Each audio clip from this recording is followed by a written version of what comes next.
साल हाँ बाजार उम्मीद जैसी कर रहा था, तो इनलाइन नंबर्स उस लिहाज से हैं। आय 1.25% का दबाव, 2.5% गिरने की बात थी साल दर साल। एबिटा 1.5% गिरा है और 1.5% के आसपास ही स्ट्रीट एक्सपेक्टेशन थी कि कमजोर होगा। मार्जिन्स ऑलमोस्ट फ्लैट हैं, 15.1 के सामने 15.2 के, और घाटे से ये कंपनी मुनाफे में आई है। 213 करोड़ का मुनाफा क्लॉक करा, लेकिन बाजार मान रहा था 230-235 करोड़ के आसपास मुनाफा आएगा।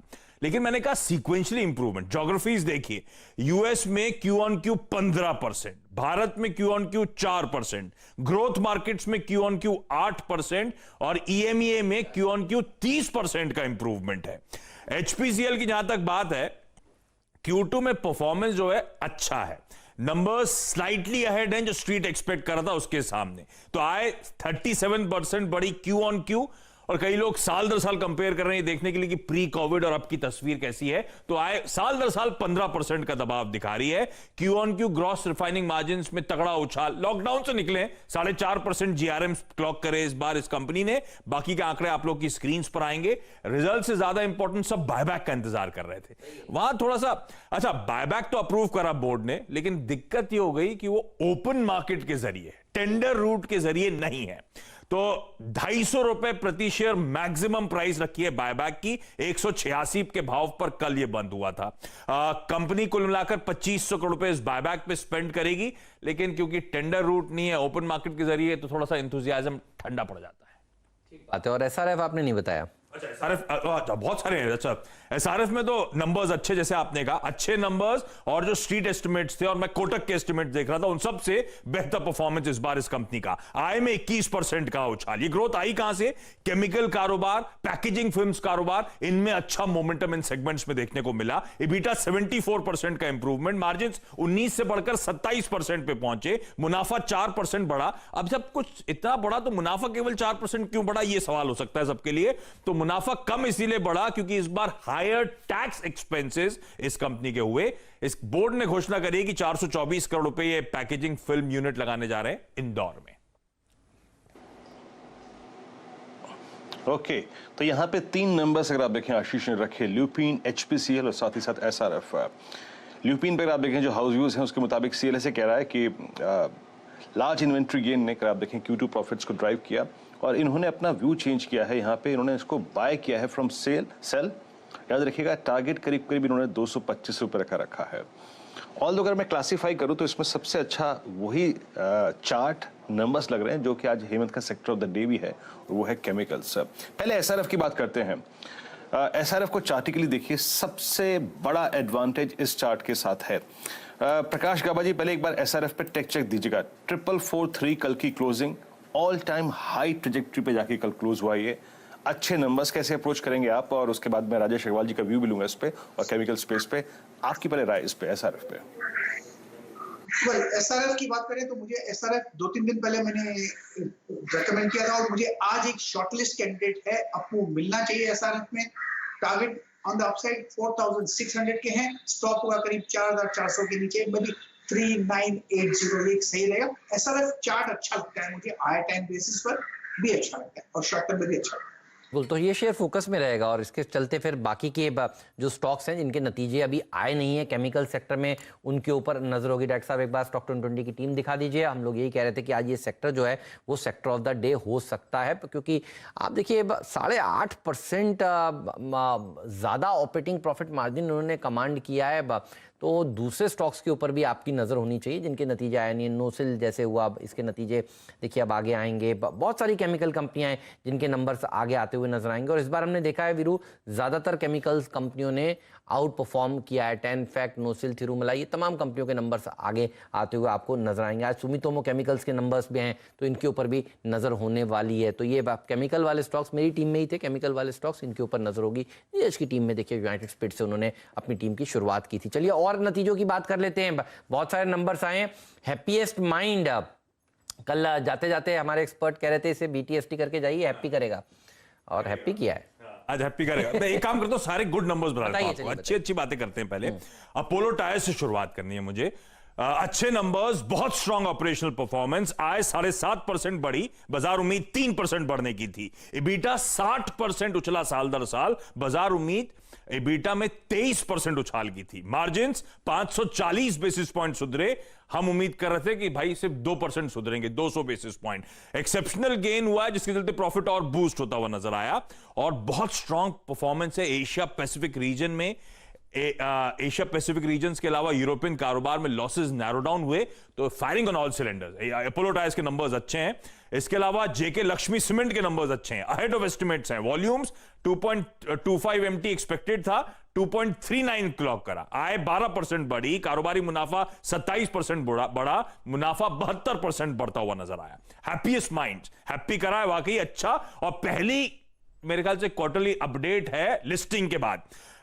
डॉलर आय 5.5% का उछाल Q on Q. EBITDA 310 basis points का इंप्रूवमेंट है। मुनाफा जरूर 32% नीचे नजर आ रहा होगा, उसके पीछे रीजन है अदर इनकम का कंपोनेंट कम था और टैक्स क्रेडिट थे प्रायर क्वार्टर में, इस बार वो मिसिंग थे। अदरवाइज नंबर्स में कोई दिक्कत नहीं। गोदरेज एग्रोवेट अच्छे नंबर्स हैं, आय 7% गिरी, फिर भी नंबर्स अबव एस्टिमेट्स हैं। ग्रॉस मार्जिन्स 500 बेसिस पॉइंट्स का सुधार, EBITDA 45% का जंप साल दर साल, और मार्जिन्स 350 बेसिस पॉइंट्स का इंप्रूवमेंट। बैलेंस शीट पे डेट मार्च से लेकर सितंबर के बीच में 31% कम हो गया है।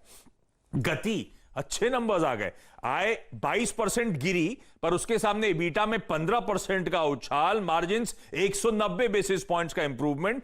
तो ऑपरेशनली अच्छा परफॉर्मेंस, और परफॉर्मेंस अच्छा इसीलिए हुआ क्योंकि कॉस्ट रैशनलाइजेशन जो करे उसका फायदा मिलना शुरू हुआ है। एक्सप्रेस डिवीजन से मार्जिन्स बढ़े हैं। एक्सप्रेस डिवीजन वो होती है जो कोरियर वोरियर ये सब ऑनलाइन सेल्स वेल जो चल रही है, ये कोरियर वोरियर जो जाते हैं एक्सप्रेस डिवीजन के थ्रू जाते हैं, वहां पे सर्ज है। तो और एक और अच्छी बात है, डेट रिडक्शन पॉजिटिव है। मार्च से लेकर अब तक के बीच में 27% डेट रिड्यूस कर दी। जिंदल स्टेनलेस हिसार अच्छे नंबर्स, आय 1% बढ़ी साल दर साल, उसके सामने वॉल्यूम दरअसल 9% बढ़े, कारोबारी मुनाफा 8% बढ़ा, मार्जिन्स 90 बेसिस पॉइंट्स का इंप्रूवमेंट। और अच्छी बात, डेट रिडक्शन हुआ है, फाइनेंस कॉस्ट रिड्यूस हुई है। तो ये सब कंपनीज वो हैं जिन्होंने डेट रिड्यूस करके दिखाई। BASF की तरफ से अच्छे नंबर्स, आय 18% बढ़ी, मुनाफा 2-2.5 करोड़ से बढ़कर मैसिव जंप है। तो ऑपरेशनली भी नंबर्स अच्छे और टॉप डाउन बीट है।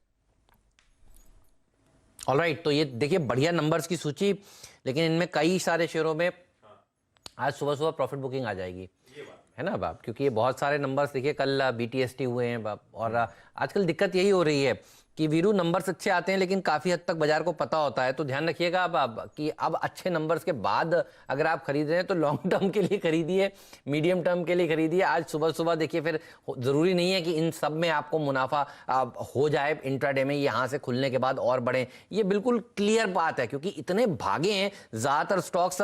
अपोलो टायर देखिए, सब लोग इंतजार कर रहे थे कि अपोलो टायर के नंबर्स आएंगे, और अब क्या ज़बरदस्त है। जेके लक्ष्मी सीमेंट, हम लोग 3 दिन से कह रहे हैं इसमें तेजी करिए, नंबर्स अच्छे आएंगे। तो जिनके नंबर्स अच्छे आने की उम्मीद नहीं थी, जो आए हैं उनके ऊपर फोकस करिए। बनस्पत जो नतीजे आने की अच्छी उम्मीद थी और वैसे ही आए हैं। तो सेलोन न्यूज़ भी काफ़ी सारे शेयर हो सकते हैं, बस ध्यान रखिएगा इन नंबर्स के ऊपर। इसलिए मैं अभी कोई राय नहीं ले रहा, बाजार खुलने के बाद राय लूंगा। तब तक देख लेते हैं खराब नंबर्स कौन कौन से आए हैं। गुड की तो बात आपने कर ली, बैड अगली की भी बात करिए, बताइए आशीष। हाँ, तो बैड अगली में एक काम करता हूं, मिक्स्ड और साथ में वीकनेस वाले सारे आंकड़े। थर्मैक्स कमजोर है, सीक्वेंशियल रिकवरी नजर आई, लेकिन साल दर साल आय 29%, EBITDA 39% गिरा, मार्जिन से 110 बेसिस पॉइंट्स का कॉन्ट्रैक्शन है। तो थके नंबर्स हैं। इंडियन होटल्स एक्सपेक्टेड था, वीकिश परफॉर्मेंस है। सीक्वेंशियल रिकवरी यहां पे बट ऑब्वियस नजर आएगी, लेकिन दिक्कतों से उभरी नहीं है अभी भी इंडियन होटल्स। आय साल दर साल 75% गिरी, क्यू ऑन क्यू 85% की रिकवरी। लॉकडाउन वाले क्वार्टर से खुले हम लोग तो इस तरह की रिकवरी है। EBITDA लॉस हो गया लेकिन फिर भी 150 करोड़ रुपए का, नेट लॉस 250 करोड़ रुपए का, और नेट डेट जो है 1900 करोड़ से बढ़कर 2900 करोड़ रुपए के पार जाती हुई। तो इसीलिए मैंने कहा वीक, कमजोर आंकड़े हैं। EIH, एक और hotel company east India hotels, कमजोर आंकड़े। आय 78% साल दर साल गिरी, EBITDA लॉस 100 करोड़ का, नेट लॉस 116 करोड़ का। पर साल दर साल कंपेयर कर रहा हूं, ये हालात अब पटरी पे आने शुरू हुए इन कंपनीज के, तो साल दर साल वीकनेस तो खैर बट ऑब्वियसली नजर आएगी। कल्पतरू पावर सबड्यूड परफॉर्मेंस है लेकिन ग्रेजुअल इंप्रूवमेंट देखने को मिल रहा है। तो साल दर साल आय 6% गिरी, EBITDA 8% गिरा, मार्जिन्स करीब करीब 30 बेसिस पॉइंट्स गिरे। लेकिन अच्छी बात, जब मैंने ग्रेजुअल इंप्रूवमेंट की बात करी तो सिग्निफिकेंट ऑर्डर इनफ्लोज में इंप्रूवमेंट है, वो ज्यादा इंपॉर्टेंट है। ऑर्डर इनफ्लो Q2 में 9,251 करोड़ के, L1 पाइपलाइन 2,800 करोड़ रुपए की, और पूरे साल के जो ऑर्डर इनफ्लोज थे FY21 के पहली छमाही में उसका 60% अचीव कर लिया है। तो चैलेंजिंग समय में भी इस तरह के ऑर्डर इनफ्लोज, ये बड़ा इंकरेजिंग है। जुबिलेंट लाइफ कमजोर आंकड़े हैं, आय 5% गिरी, आय 5% बढ़ी, EBITDA 2.5% बढ़ा, मार्जिन्स लेकिन 40 बेसिस पॉइंट्स गिर गए, इसीलिए मुनाफे पे 10% का दबाव है। बोर्ड ने यहां पे 100 करोड़ रुपए NCD के जरिए जुटाने की मंजूरी दी है। नीलकमल प्लास्टिक लास्ट में डिसेंट सेट कह लूं, इन लाइन कह लूं, आय 7% गिरी, मुनाफा 1% बढ़ा, तो एकदम फ्लैटिश रुझान साल दर साल कंपैरिजन में। ऑलराइट, तो देखिए ये तमाम स्टॉक्स हैं जिनके ऊपर